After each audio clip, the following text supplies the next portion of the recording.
Halo teman-teman kos-kosan, gimana kabar kalian? Baik-baik saja kan? Pertanyaan yang cukup unik dari teman kos, yaitu apakah mimpi Madara untuk mewujudkan Mugen Tsukuyomi tidak ideal? Jika memang iya tidak ideal, kenapa mereka yang terkena Mugen Tsukuyomi punya mimpi yang bahagia? Yap, di sini Abdi Kos akan menjelaskan dengan detail tentang Mugen Tsukuyomi. Apakah ini tujuan yang ideal dari seorang Madara Uchiha? Tentu saja berdasarkan pendekatan politik yang lebih dewasa. Yuk langsung aja kita mulai pembahasannya. Check out, check it bro.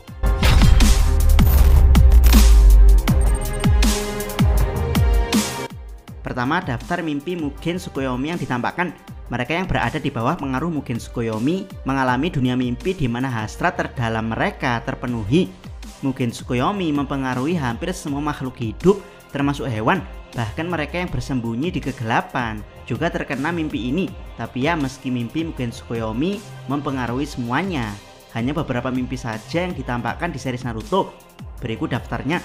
Pertama, Hinata Hyuga yang menjalin hubungan kuat dan bahagia dengan Naruto Uzumaki. Neji Hyuga juga masih hidup dan mengawasinya dari jarak jauh bersama Hanabi Hyuga. Kedua, Kiba Inuzuka adalah seorang Hokage. Posisinya dia gunakan untuk mendeklarasikan hari libur nasional bagi seluruh anjing.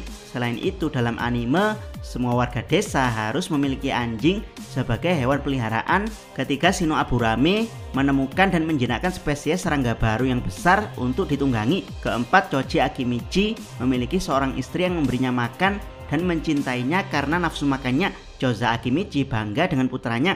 Kelima, Shikamaru Nara memutuskan untuk tidak pernah menikah dan Temari setuju. Asuma Sarutobi dan Shikaku Nara juga masih hidup dan menikmati keluarga mereka masing-masing. Keenam, Ino Yamanaka dicintai oleh Sasuke dan Sai yang berjuang untuk mendapatkan kasih sayangnya. Inoichi Yamanaka juga masih hidup dan bangga dengan putrinya.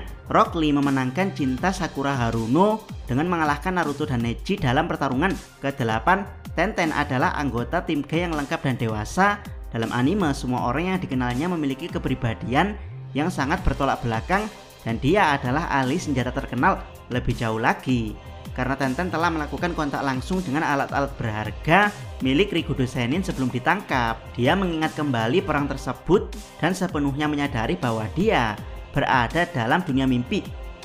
Kesembilan, Meiterumi menikah dengan kage lainnya menghadiri upacara tersebut.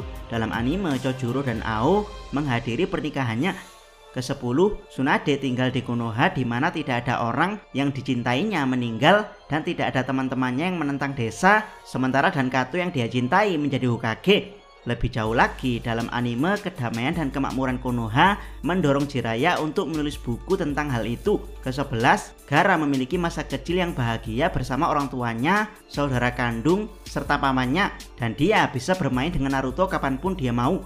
Ke-12, dalam anime, Yamato menjadi pemimpin resmi tim 7, termasuk Sasuke, dan dihormati di seluruh Konoha. Ke-13, dalam anime, Killer Bee melakukan petualangan dengan sesama Jinchuriki dan monster berekor mereka, menyelamatkan seorang putri dari Akatsuki. Ke-14, dalam anime, Karin membalas dendam pada Zozui, yaitu orang yang menyiksanya sejak kecil serta membuat Sasuke yang merupakan Hokage tersenyum ramah kepadanya. Ke-15, dalam anime, Sai belajar untuk mengekspresikan dirinya dengan benar dan seluruh desa datang untuk mengagumi senyumannya. Ke-16, dalam anime, Kankuro menciptakan boneka pamungkas yang merupakan robot transformasi raksasa. Ke-17, dalam anime, Temari sangat dihormati oleh saudara-saudaranya. Mereka terus-menerus meminta nasihatnya. Jadi ya, dari semua mimpi Mugen Tsukuyomi yang ditunjukkan, tidak ada mimpi yang jelek. Semuanya mimpi bagus karena sesuai dengan hasrat terdalam yang diinginkan mereka yang terjebak di Mugen Tsukuyomi. Dari sini kita masuk ke pembahasan berikutnya. Kedua, apakah Mugen Tsukuyomi adalah mimpi ideal dari Madara? Buat yang tidak tahu, Madara mengetahui rencana Mugen Tsukuyomi dari tablet batu milik klan Uchiha, yang mana tablet batu ini sebenarnya ditulis oleh Hagoromo itu sendiri untuk memperingatkan keturunan Indra agar tidak salah jalan seperti nenek moyangnya. Tapi kemudian batu tersebut dimanipulasi Zetsu hitam yang merubah tujuan awalnya. Buat yang tidak paham, berikut poin dari isi batu tersebut. Poin pertama, rahasia dari Mangekyou Sharingan seperti petunjuk tentang cara mendapatkannya serta kemampuannya untuk mengendalikan para biju. Poin kedua, kisah asli petapak 6 jalan, Kaguya serta pohon dewa. Poin ketiga, peringatan mengenai Mugen Tsukuyomi Kaguya. Poin keempat, rahasia klan Uchiha yang akan diselamatkan Mugen Tsukuyomi dalam kurung ditulis oleh Zazu Hitam. Yap, dari semua isi di poin keempat yang ditulis Zazu Hitam adalah poin di mana Madara ngotot untuk menentang Hashirama tentang pandangan perdamaian, yaitu Madara ingin dunia terjebak dalam mimpi abadi agar tidak terjadi peperangan, sementara Hashirama ingin dunia bersatu untuk menghentikan peperangan. Jadi ya, apakah mimpi Madara untuk Mugen Tsukuyomi adalah ideal? Jawabannya jelas tidak, karena ini adalah mimpi yang sudah dimanipulasi Zazu Hitam untuk membangkitkan Kaguya. Tapi kenapa Madara masih mau melakukan mimpi yang tidak ideal ini? Jawabannya tentu karena Madara tidak tahu efek sebenarnya dari Mugen Tsukuyomi yang akan membangkitkan Kaguya. Tapi ada alasan politik yang lebih mengerikan dari hanya sekedar kebangkitan Kaguya. Apa itu? Kita masuk ke pembahasan berikutnya. Ketiga, Mugen Tsukuyomi adalah pembunuhan massal. Dalam perspektif politik, Mugen Tsukuyomi Madara tidak sekedar mewujudkan mimpi seseorang, tapi termasuk pembunuhan massal. Bukan pembunuhan massal secara brutal alias genosida, tapi pembunuhan massal secara pelan, aka eutanasia. Buat yang tidak paham, mereka yang terjebak dalam Mugen Tsukuyomi akan diserap cakra serta energi kehidupannya, hingga perlahan mereka akan berubah menjadi Zetsu putih secara permanen. Jika sudah menjadi Zetsu putih, mereka tidak bisa kembali jadi manusia dan akan jadi bagian dari pohon dewa untuk selamanya.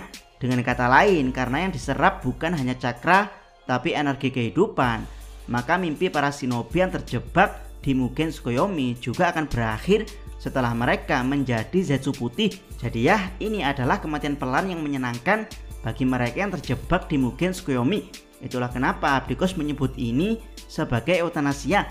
Ini mirip seperti bagaimana Zeke Yeager berniat membuat kaum Eldia mandul dan mati secara perlahan di Pulau Paradis. Bedanya jika rencana eutanasia Zeke, pihak yang akan dibuat mati menyenangkan adalah Eldia, maka di rencana Madara, pihak yang akan dibuat mati secara menyenangkan adalah seluruh dunia. Terus kalau seluruh dunia musnah, Madara akan tinggal sendirian dong? Jawabannya adalah tidak. Madara akan tinggal dengan para Zetsu putih dan sebagian Uchiha yang kebal terhadap cahaya Infinite Tsukuyomi.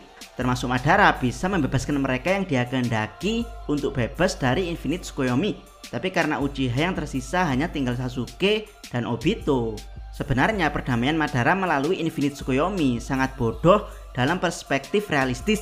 Tapi meski bodoh, Kishimoto tetap menuliskan hal ini demi memasukkan unsur alien Otsutsuki. Bagaimana menurut pendapat teman-teman? Silahkan tuliskan komentar kalian di bawah. Jangan lupa subscribe channel Takos dan jangan lupa share video ini. Salam Mi.